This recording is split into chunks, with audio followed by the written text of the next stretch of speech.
Ayan. Good morning po sa bawat isa. Masaya po ba kayo? Amen. Talagang napakasaya kapag talagang nananatili tayo sa presence ni Lord. Kasi wala nang masihigit pa sa presensya ng Diyos. Amen po ba? Wala nang mas ligtas na lugar dito sa mundong ginagalawan natin, kundi ang presensya lamang ng Diyos. Amen? Kaya nga napakahalaga na every Sunday, talagang magpunta tayo sa church to hear the Word of God. And not only just to hear the Word of God, and to have a fellowship with our brothers and sisters. Na magpalakasan tayo gamit ang salita ng Diyos. Kasi ang salita ng Diyos ay ito ang nagbibigay kalakasan sa atin. Ito ang nagbibigay nourishment sa ating espiritu. Amen po ba? Ayan, kasi ang ating espiritu ay galing sa Diyos.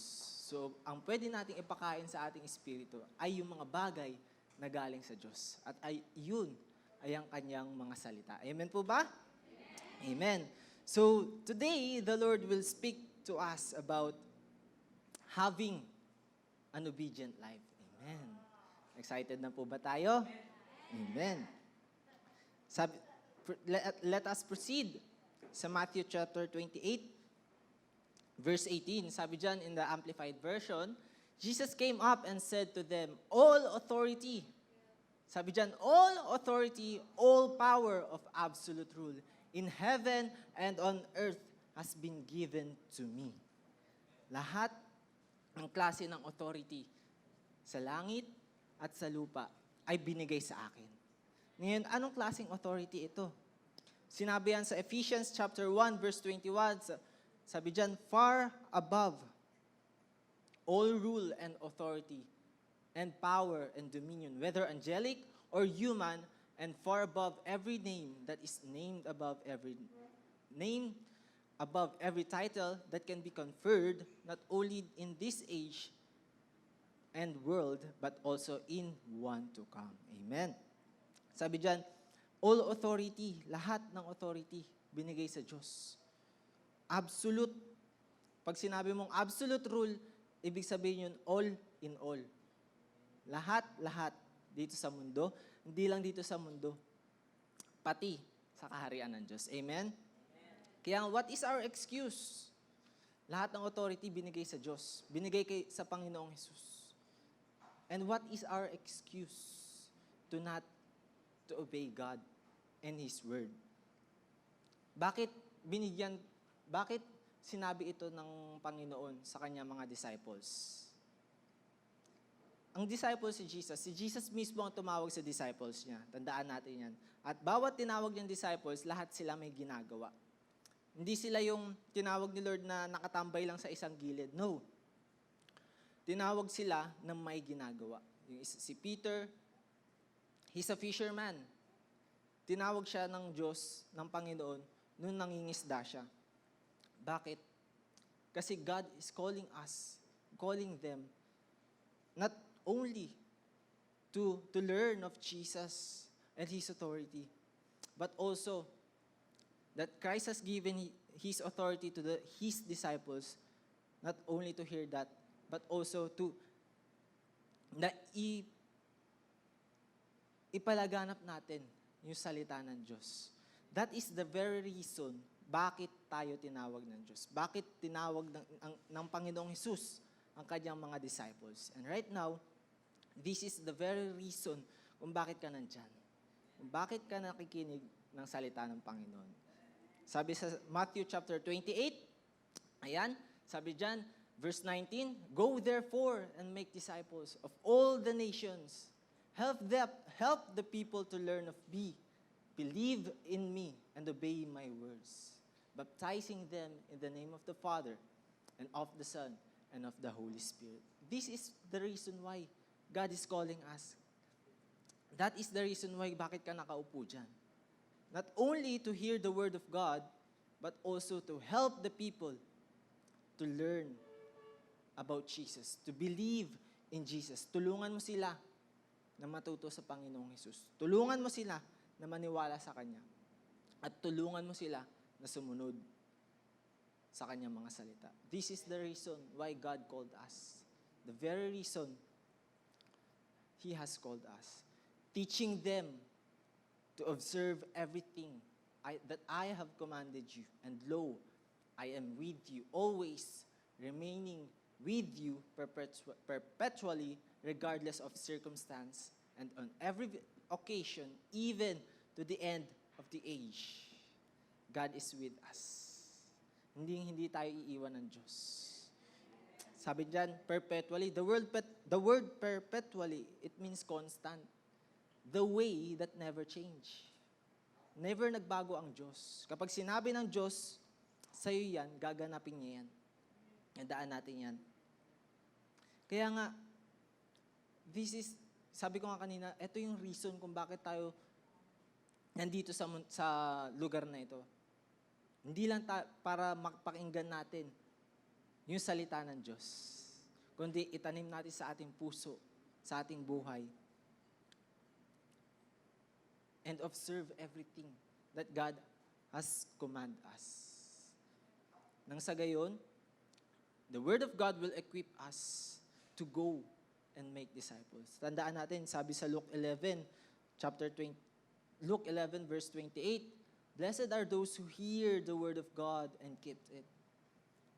Sa Tagalog, higit na pinagpala na ang mga nakikinig at sumusunod sa salita ng Diyos. Kaya, my beloved brothers and sisters, huwag kang papayag na nakaupo ka lang dyan, nakikinig ng salita ng Diyos. Huwag mong hayaan na yung sarili mo, nakikita mo yung sarili mo na isa ka lang tagapakinig ng salita ng Diyos. No. Kasi kapag nangyari yon, tandaan natin, ang ating kaaway ay parang isang leon na naghihintay ng kanyang mabibiktima. Naghihintay ng kanyang malalapa para nakawan ka. Nakawin yung buhay, yung salita ng buhay na binigay sa atin ng Panginoong Hesus. Tandaan natin, ang salita ng Diyos, ito'y buhay at ito'y ganap, nangyari at mangyayari na. Kaya, panghawakan natin ang salita ng Diyos. Huwag lang natin panghawakan, sundin din natin. Kasi sabi dyan, higit na pinagpala ang mga nakikinig at sumusunod sa salita ng Diyos. Kaya huwag mong hayaan ang sarili mo na nakaupo lang dyan, nakikinig ng salita ng Diyos. Bagkus, i-apply natin ito sa ating buhay. Gamitin natin ito sa ating buhay. Amen? Because the Word of God is the authority of Jesus Christ. If you have the Word of God, if you have the Word of Jesus, therefore, you have the authority. Amen? Now, the question is, paano ba tayo? How to have an obedient life? Paano ba tayo magkakaroon ng isang buhay na talagang fully surrendered, fully obedient, 100% obedient sa ating Panginoong Hesus? How to have a life that is obedient to God and His Great Commission? Number 1, deny yourself. Ano ibig sabihin ng deny yourself? It means tanggihan mo ang iyong sarili. Lahat ng iyong selfish ambition, lahat ng iyong makasariling bagay dito sa mundo, pagiging makasarili mo, tanggihan mo yun. Sabi sa Matthew chapter 16, verse 24, in the first sentence, then Jesus said to His disciples, if anyone wishes to follow me as my disciples, he must deny himself, set aside selfish interest. Isang tabi mo lahat ng mga bagay na patungkol sa iyong sarili. Forget who you are in this world. Forget your identity in this world. Kasi tinawag ka ng Diyos. Lahat ng nakaupo dito, tinawag tayo ng Diyos. Handaan natin yan. We have to deny ourselves in order to obey the Great Commission of God. In order to obey the words of God. Let the identity of Jesus Christ become your identity in this world.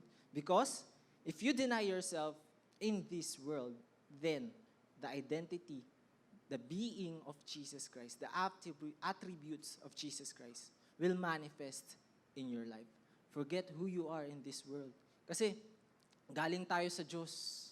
Tandaan natin yan. Paulit-ulit natin sinasabi, pinapaalala na galing tayo sa Diyos. Kaya lahat ng pangangailangan natin, ang Diyos lang ang makakapagbigay nito sa atin. Kaya huwag kang matakot na sumunod sa Kanya. Do not be afraid in denying yourself. Quit working for yourselves in this world. Quit working for your future in this world. Alam niyo kung bakit? Kasi ang mundong ito, darating ang panahon, ang mundong ito ay magugunaw. Lilipas. Lahat ng mga bagay dito sa mundo ay lumilipas. Subalit, ang mga taong gumagawa ng kautusan ng Diyos ay mananatili magpakailanman. Amen po ba? Amen. Kaya wag tayong mangamba na magtrabaho para sa kaharian ng Diyos. We are called to serve God. We're not called to serve this world. We are called to serve in the kingdom of God. And we are called to work in the pleasure of the Holy Spirit. Tandaan natin yan. This is the reason why God called us, to deny yourself. Sabi nga wala yan dyan, sa Matthew chapter 19, may example ako sa inyo dito. May isang rich young ruler. Naalala niyo yung kwento na to? Sa Matthew chapter 19, verse 16 to 22, babasahin ko po sa inyo. Sabi dito, "Now behold, one came and said to him, 'Good teacher, what good thing shall I do that I may have eternal life?'" Sabi niya dyan, ano ang magbuting gagawin ko para magkaroon ako ng buhay na walang hanggan? So he said to him, "Why do you call me good? No one is good but one. That is God. But if you want to enter into life, keep the commandments." He said to him, "Which ones?" Jesus said, "You shall not murder, you shall not commit adultery, you shall not steal, you shall not bear false witness. Honor your father and your mother, and you shall love your neighbors as yourself." Then the young man said to him, "All these things I have kept from my youth. What do I still lack?" Sabi niya, kumbaga pinagmalaki pa niya na nagawa ko na yun. Pero one thing na nakalimutan niya. Kasi kung mapapansin niyo, sinabi ni Jesus lahat ng mga bagay pertaining dun sa kapwa mo. Pero isang bagay na nakalimutan niya. Nakalimutan niya ang Diyos. Nag-serve siya sa tao. Ang tawag doon, kawang gawa. Pinaglingkuran niya yung mga tao. Pero nakalimutan niya ang Diyos. Sabi dito, Jesus said to him, "If you want to be perfect, go, sell what you have and give to the poor, and you will have treasure in heaven, and come, follow me." But when the young man heard that saying, he went away sorrowful, for he had great possession.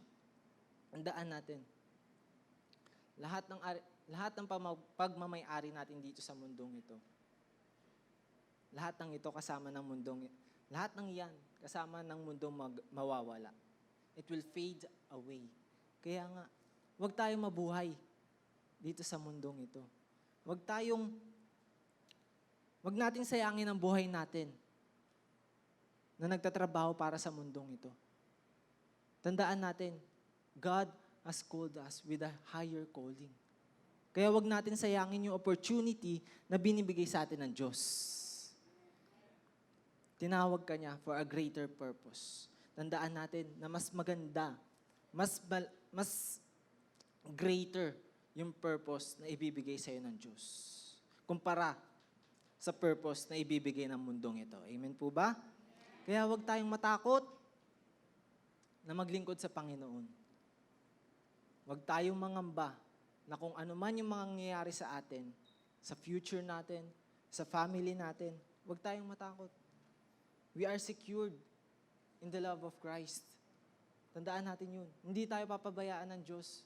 Once we deny ourselves, once we choose to live for Christ, God will never forsake us. God will never leave us.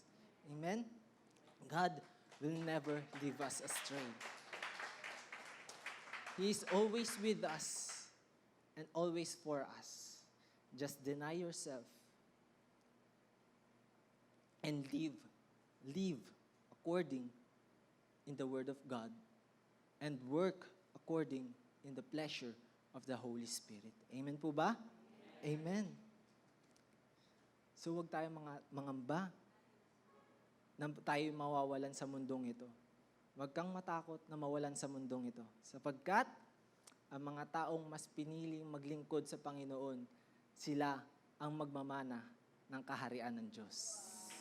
Tandaan po natin yan. God will never leave us nor forsake us. Pangalawa, ayan, sa God's Words translation, sabi dyan, then Jesus said to his disciples, those who want to come with me must say no to the things they want. Say no to the things you want. And say yes to the things that God has prepared for you. Every one of us, when God called you, hindi ka lang tinawag ng Diyos para sa wala. Tinawag ka ng Diyos for a greater purpose. And He has prepared everything in your way. All you have to do is to trust in the Lord with all your heart and with all your soul, and do not lean on your own understanding. Just follow Jesus Christ, what Jesus Christ has done in His life during His stay in this world. Binigyan tayo ng Panginoong Jesus ng example kung paano mamuhay sa Kanya, kung paano mamuhay ng kaaya-aya sa paningin ng Diyos at mamuhay ng kaaya-aya sa banal na Espiritu Santo. Amen po ba? Amen. Ayan. Pangalawa po, take up your cross. Take up your cross. This is our duty as a believers. This is your duty as Christians, as God called you, to take up your cross. Sabi sa Matthew chapter 16, verse 24, in the second sentence, and take up his cross, expressing a willingness to endure whatever may come. Expressing willingness to endure whatever may come. Tandaan natin, ang buhay na kasama ang Diyos, hindi siya katulad ng bed of roses.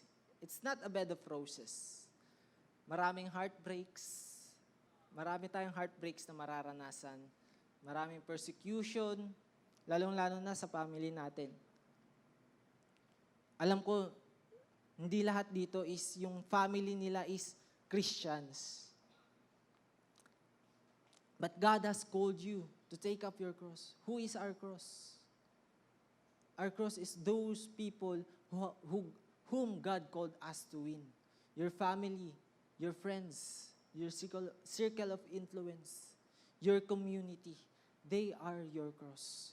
That God has called you to win. Sino yung cross ni Jesus Christ? Tayo yun. Nung nabuhay si Jesus Christ dito sa mundo, wala siyang ibang inisip kundi ang magbigay kalwalhatian sa Ama sa langit. Sa pamamagitan ng kanyang pagbibigay ng buhay para sa atin. Para sa ating kasalanan. Para sa ating mga kasalanan. Para bayaran ng kanyang dugo ang lahat ng ating mga kasalanan. Tandaan natin yan. We are the cross of Jesus Christ that He carried until His death. Imagine, si Jesus Christ, mamamatay na lang. Yung purpose pa rin ng kanyang Ama ang kanyang sinusunod. To the point of His death, Jesus Christ become obedient to the will of His Father. Bakit? Nang sa gayon. Kasi sobrang mahal tayo ng Diyos. Sobrang mahal tayo ng Panginoong Hesus. Nang sa gayon, ang bawat taong tumawag sa pangalan ng ating Panginoong Hesus ay maliligtas. That we have a living hope in this world. That we have an assurance na lahat ng ginagawa natin, lahat ng ginagawa natin ay hindi mawawalan ng saysay. Lahat ng pagpapagal na ating ginagawa, lahat ng persecution na ating mararanasan sa pagsunod sa ating Panginoong Hesus ay hindi mawawalan ng saysay sapagkat ginagawa natin ito para sa ating Panginoong Hesus. Amen? And follow me. And follow me, believing in me, confirming to my example in living and if need be suffering or perhaps dying because of faith in me. Tandaan natin, huwag tayong matakot mawalan ng buhay dito sa mundong ito nang dahil sa Panginoong Hesus. Nang dahil sa pananampalataya ng Diyos. We need to have the faith of God na sa gayon kahit anong unos ang dumating, problems, trials, persecution, hindi tayo masusway ng mundong ito. Hindi tayo mawawala ng pag-asa kasi nakatayo tayo sa salita ng Diyos. Panghawakan natin ang salita ng Diyos. Tandaan natin, ang salita ng Diyos ay buhay. Ito'y hindi patay. Ito'y buhay. Ang salita ng Diyos ang makakapagbigay pagbabago sa buhay ng isang tao. Kaya gamitin natin, tayuan natin ang salita ng Diyos. Huwag tayong matakot. Iwan man tayo ng mundong ito, iwan man tayo ng pamilya natin, o ng mga kaibigan natin, dahil kasi iba tayo sa kanila.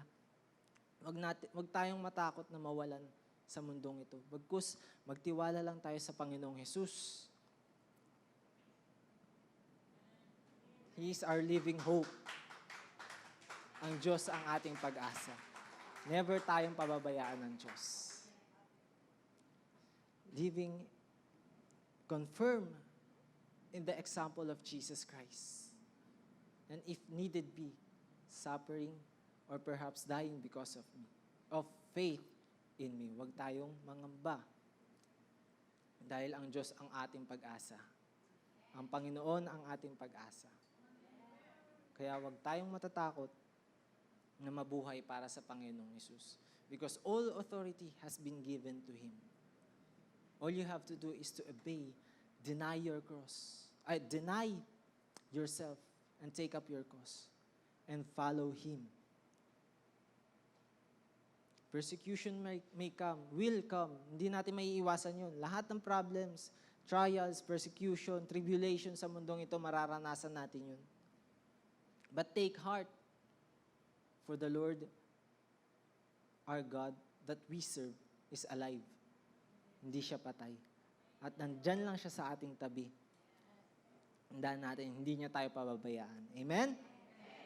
Amen. Conform means to be one with God.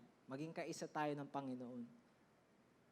Sa kanyang buhay, sa kanyang pagkabuhay, sa kanyang kamatayan, at sa kanyang muling pagkabuhay. Kasi, once na hindi tayo nakipag-isa sa Panginoong Hesus, sa kanyang kamatayan, hindi rin tayo magiging kaisa niya sa muling pagkabuhay. Kaya nandito si Jesus Christ is for us to have an example on how to live obediently in the will of our Father God in heaven. Amen? Kaya huwag tayong matatakot, huwag tayong mangamba, sapagkat may pangako ang Diyos sa bawat taong naniniwala at nagtitiwala sa Kanya at patuloy na naglilingkod at sumusunod sa Kanyang mga salita. Amen.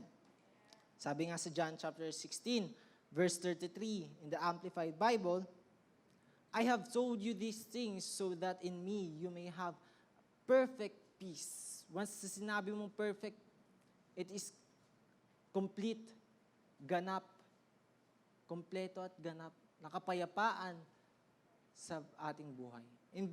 In the world, you have tribulation and distress and suffering, but be courageous, be confident, be undaunted, be filled with joy. Why?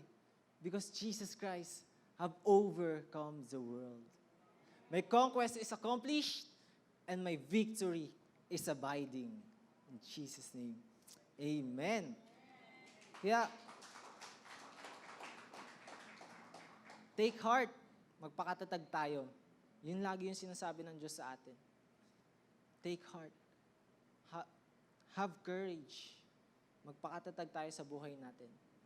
Sa pagsunod natin sa Panginoon. Magpasakop tayo sa Panginoon. I-surrender natin yung buhay natin sa Kanya. Huwag kang matakot mapag-iwanan ng mundong ito. Tandaan niyo yan. Tandaan po natin yan. Huwag tayong matakot mapag-iwanan ng mundong ito. Doon tayo matakot na kapag nandito na ang kaharian ng Diyos, ay hindi tayo makakasama. Bakit? Kasi we did not deny ourselves for the kingdom, for the glory of God. We have to work. Hindi natin inaalis yung realidad ng buhay natin sa mundong ito na kailangan natin magtrabaho, kailangan natin mag-aral in order for us to survive in this world.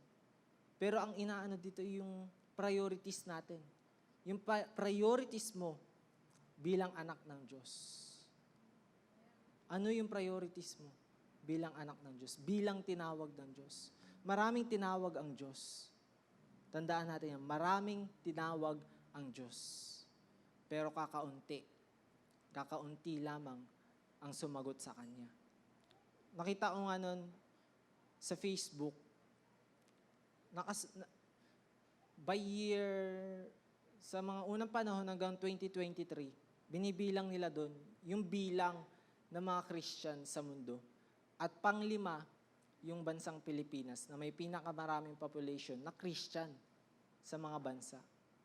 Imagine, panglima ang Pilipinas, number 1 ang US. Ang daming mga Christians. Sabi nila Christians.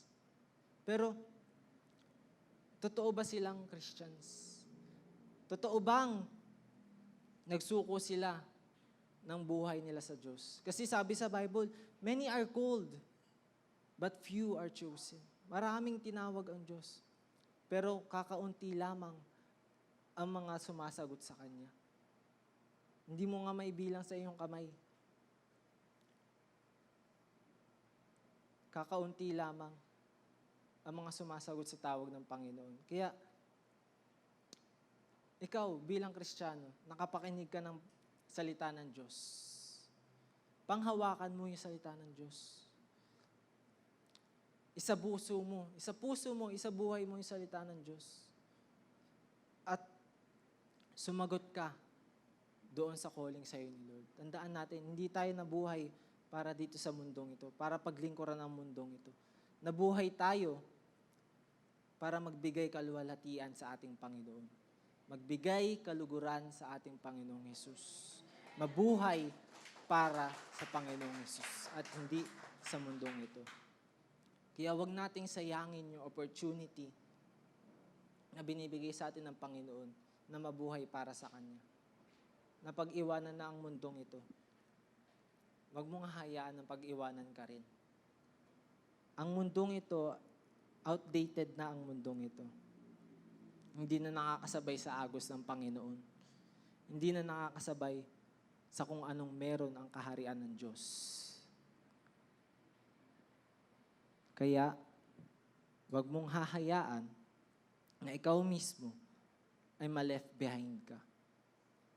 Sapagkat sabi sa Matthew 16 verse 25, "For whoever wishes to save his life in this world will eventually lose it through death.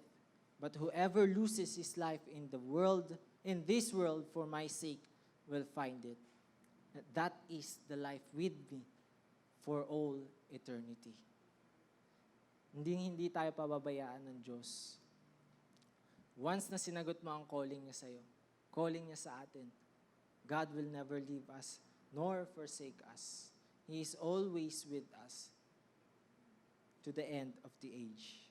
Yun yung pangako sa atin ng Diyos. Kaya huwag kang mangamba, huwag kang matakot. Talikuran ka man ng mga tao dito sa mundo, hindi ka tatalikuran ng Diyos. Huwag kang matakot. Magsuko ng buhay sa Kanya. Kasi may pangako ang Diyos. May pangako ang Diyos sa mga taong all out, all in sa Kanya. 100%, talagang yung 100% nila binibigay nila sa Diyos. Nabubuhay sila hindi para dito sa mundong ito, kundi para sa kaluwalhatian ng Panginoon. Para sa purpose na binigay sa kanila ng Diyos. Huwag kang mangamba, sapagkat may pangako ang Diyos doon sa mga taong sumusunod sa Kanya. At ano ang pangakong yun? Makikita natin yan sa Matthew chapter 28, verse 20. Ayan. Sabi dyan, "And lo, I am with you, always, remaining with you perpetually, regardless of circumstances, and on every occasion, even to the end of the age." Kasama natin ang Diyos, regardless of circumstances. Kung may pigati ka mang nararamdaman dahil sa paglilingkod mo sa Panginoon, kung may persecution ka man na nararanasan dahil sa paglilingkod mo sa Panginoon, kasama mo ang Diyos perpetually. It means the way that never change. Hindi nagbabago ang Diyos. Kung ano siya noon, hanggang ngayon, ganun pa rin siya. Tandaan natin yan. Kaya, mga kapatid, maglilingkod na lang din tayo sa Diyos. Ibigay na natin yung 100% natin sa Kanya. Huwag na tayong magtira sa mga sarili natin. Kasi once na binigay mo sa Diyos ang buhay mo, ibibigay sa iyo ng Diyos kung ano siya. Ipapakita na sa iyo ng Diyos kung ano siya. I-reveal sa iyo ni Lord yung mga bagay na meron sa Kanya. Kaya huwag kang matakot. Huwag tayong matakot at mangamba. Sapagkat hindi tayo iiwan ng Diyos. Manatili lamang tayo sa Kanya, sa Kanyang kalooban, sa Kanyang kagustuhan, sa Kanyang presensya. Manatili ka lang doon. Huwag kang aalis sa presensya ng Diyos. Amen? Magpatuloy lang tayo sa Kanya.